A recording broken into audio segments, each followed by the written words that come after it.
new developments overnight in the aftermath of the violent assault on Capitol Hill, including, as Anthony just said, the death of a police officer who responded to the riot. He was allegedly hit in the head with a fire extinguisher. Think about that for just a second. 5 people are now dead after a pro-Trump mob stormed the building following a speech by the president terrorizing those inside, and in most cases, walking out without being arrested. Law enforcement are looking for dozens of people who were involved as part of an investigation that could now include homicide charges. Jeff Pegues is on Capitol Hill. He was also there for the riot. Jeff, what do we know? Well, good morning. A lot of the focus this morning is on that fallen officer who died from injuries sustained during that violent riot. I want you to take a look at this really stirring image of police officers gathered here at the Capitol last night, flashing their lights in unison as a show of respect. Capitol Police says it expresses its deepest sympathies to Officer Brian Sicknick's family and friends on their loss, and mourns the loss of a friend and colleague.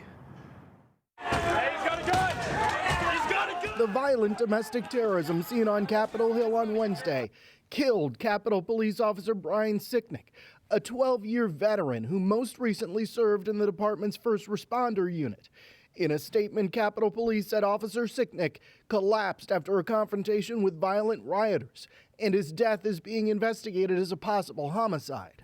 Sicknick's death comes hours after the U.S. Capitol Police Chief and House and Senate Sergeants-at-Arms stepped down after outrage from the police union and both sides of the aisle on Wednesday's security failures. They could have killed us all. They could have destroyed the government.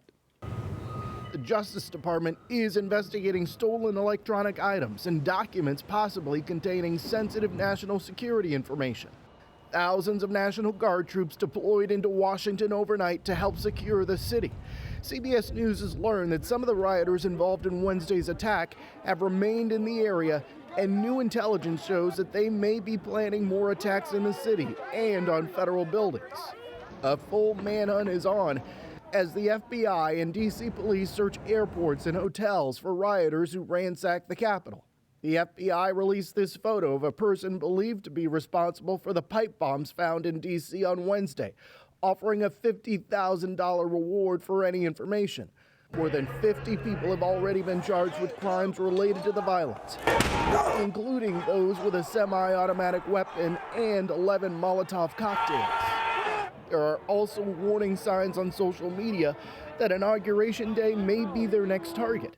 A post on a white supremacist Telegram channel says it is the next date on the calendar that the pro-Trump and other nationalist crowds will potentially converge on the Capitol again. This has kind of broken the veil of protection here at the Capitol.